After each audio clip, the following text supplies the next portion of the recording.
જય હિન્દ દોસ્તો, એમએલવાળા ચેનલમાં આપનું સ્વાગત છે. મિત્રો, વાહન અકસ્માત રોકવા આપણા હાથની વાત છે અને આપણે થોડા પણ ગાફલતાઈ રાખશું તો વાહન અકસ્માત થાય તો શું એ સારું છે?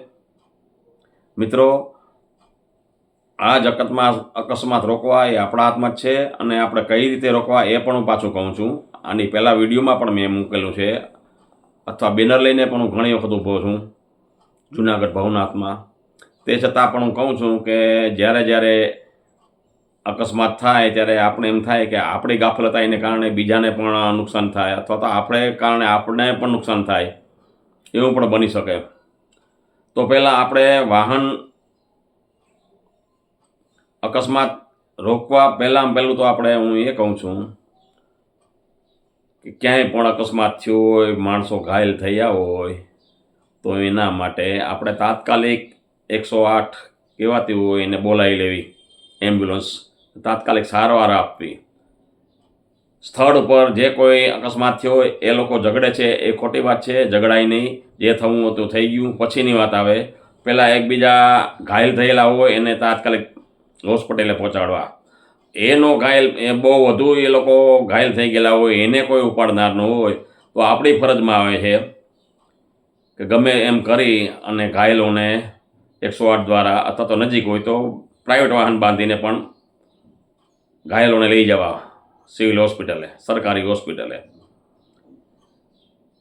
કોઈને પણ અકસ્માત થાય અને લઈ જાય એ મોટું પુણ્યનું કામ છે. માટે તમને કોઈ પોલીસવાળા નહીં પૂછે કે તમે કેમ લઈને આવ્યા, શું છે, તમે એનો ડર ન રાખો, બીક ન રાખો. સરકારે જાહેર કરેલું છે, એમને કોઈ પણ જાતની પૂછપરછ નહીં કરવામાં આવે. એમ્બ્યુલન્સને આપણા ફોનમાંથી ફોન કર્યો તો પણ કંઈ પૂછવામાં નહીં આવે, એટલે એ પણ ડર ન રાખો. તો આપણે આગળ હવે વાત કરીએ છીએ. ગોંડલ રાજકોટ રોડ ઉપર ટ્રેક્ટરે સ્કૂટરને અડફેટે લઈ લીધું. ખરેખર વાહન હંકારનારને બંને જણાને ધ્યાન રાખવું જોઈએ. ઘણી વખત આપણે ટ્રેક્ટર લઈને જતા હોય તો આપણે કારણે નુકસાન થતું હોય અથવા તો આપણે રોંગ સાઈડમાં પણ નીકળતા હોય. એવું નથી કે આપણે વાહન હાંકીએ એટલે આપણે જ બરાબર છીએ.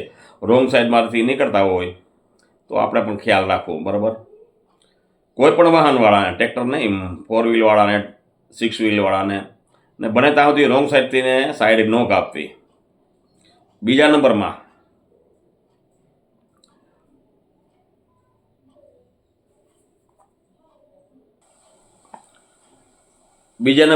અકસ્માત આપણે કીધે થયો હોય તો આપણે ભાગવું નહીં. દાખલા તરીકે જુનાગઢનો દાખલો લઈ લઈએ, પરમ દિવસનો કે કાલનો.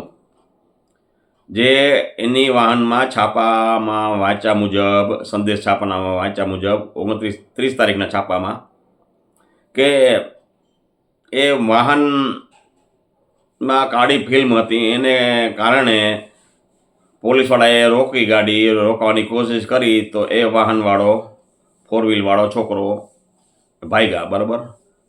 ભાગ્યા એટલે કેટલા જણાને પોતાના 4 વ્હીલ વાહનથી અડફટે લઈ લીધા. તો 4 વ્હીલ વાહનવાળાએ અડફટે લીધા તો કોઈની રિક્ષામાં નુકસાન થયું, કોઈને બીજું નુકસાન થયું. એ નુકસાનનું વળતર તમારે દેવાનું જ છે કે ને, 4 વ્હીલવાળાને. તો એ વળતરની બીક રાખ્યા વગર તમે ભાગો છો એ સારું છે?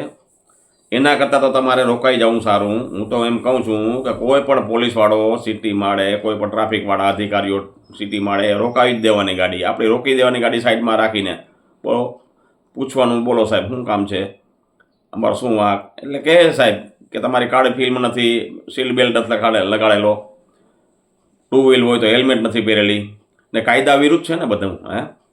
એટલે એમાં જરીકે ડર કે બીક ન રાખવી ને આપણે દંડના અધિકારી થવું એમાં કંઈ વાંધો નહીં.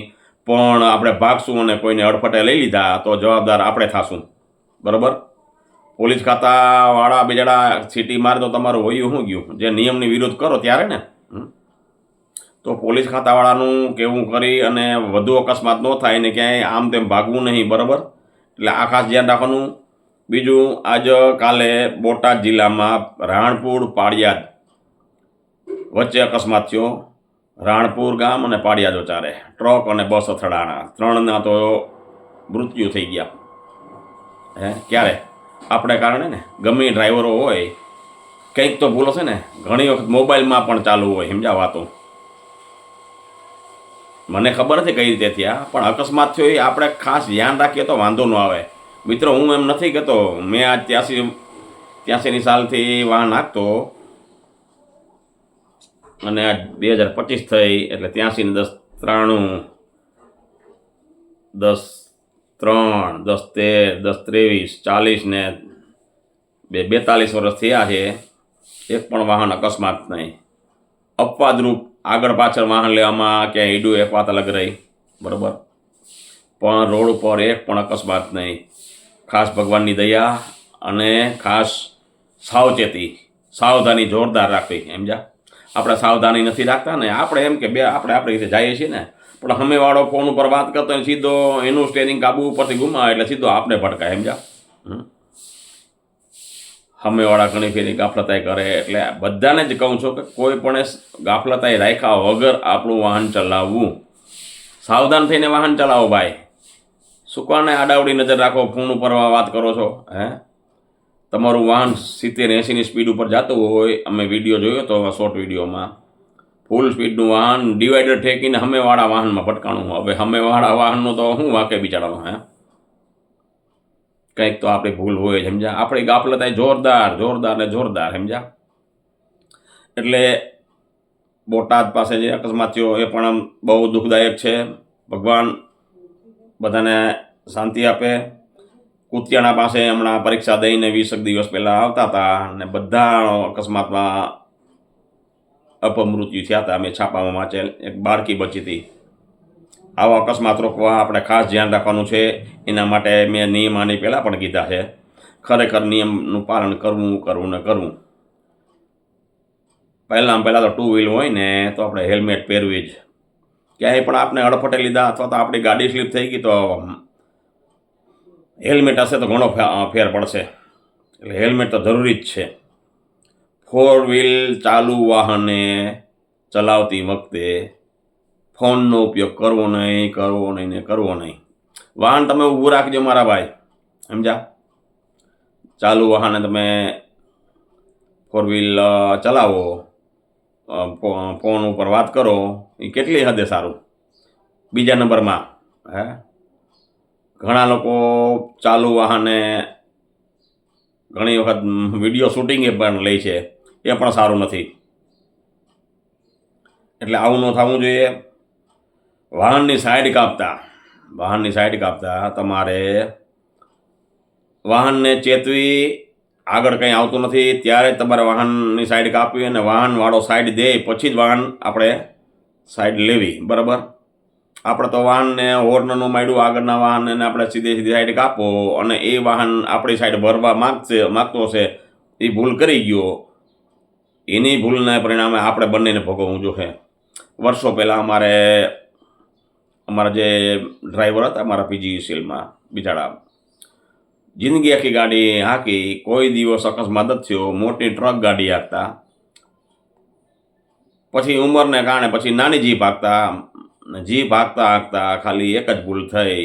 ભૂલ એની તો ન જ કહેવાય, હોરને માર્યું હતું એને, ડ્રાઈવરે હોરને માર્યું. અમારા જે ભાઈ અકસ્માત જે થયો ને હોરને પણ માર્યું, પણ ટ્રેક્ટરવાળાની સાઈડ કાપવા ગયા ને ટ્રેક્ટરવાળાએ હોરન માર્યું, એ પણ એની જાનમાં ન લીધું. સીધું જમણી સાઈડ વાળી દીધી ને જીપ ઓવરટેક કરતી હતી. આગળ છે ને 3 બાળકો પીલાઈ ગયા. કેવું થયું? ટ્રેક્ટરને જે આગલા વ્હીલ છે ને જીપમાં લાગ્યા, જીપના વ્હીલમાં લાગ્યું એટલે જીપની આગળની જે ફ્રન્ટ કમાણું હોય ને એ બંને તૂટી ગઈ હતી. જીપ બેકાબુ થઈ ને આગળ માણસો બેઠા હતા રોંગ સાઈડ, બાળકો એની ઉપર ચડી ગઈ, 3 બાળકો ફેલ થઈ ગયા હતા. ક્યારે? આ વાહનવાળો સાઈડ લેવા માટે હાથ પણ નથી કાઢતો, વાહે શું આવે છે એ પણ જોતો. જીપવાળાએ હોરન માર્યું તો પણ ટ્રેક્ટર વાળી લીધું, વાંક કેનો? આવી ગાફલતાઈ રાખવામાં તમારી આગળ પાછળ શું આવે પછી તમે વાહનવાળો, બરાબર, આ ખાસ ધ્યાન રાખજો.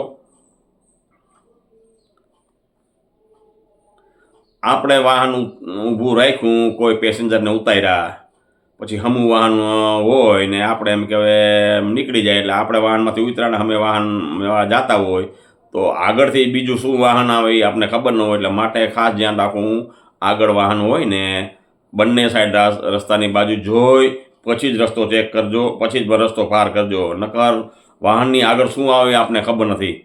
મારી વાત સમજાય છે કે નહીં? દાખલા તરીકે હમું વાહન પડ્યું છે બરાબર, હવે એ વાહનથી આપણે આગળ નીકળ્યા એટલે સીધું બીજું વાહન આવે એ આપણે દેખાય નહીં એટલે સીધામાં ભટકાવાના છીએ, સમજ્યા? એટલે ખાસ એ ધ્યાન રાખજો. ખાસ મોટામાં મોટો તો મોટી તકલીફ છે ખરેખર તો મુદ્દો આ પહેલાં કહેવાની જરૂર હતી. ક્યાંય પણ વાહન ચલાવો ને કોઈએ પણ આપણે ટોર્ચર કર્યો વાહન ચલાવવામાં કે કંઈ પણ કર્યું, ક્રોધ ન કરો. વાહન ચલાવવું ને ક્રોધ કરશો ને એટલે તમે અકસ્માતના ભાગીદાર થશો ને થશો. વાહન ચલાવતી વખતે ક્રોધ ન કરો.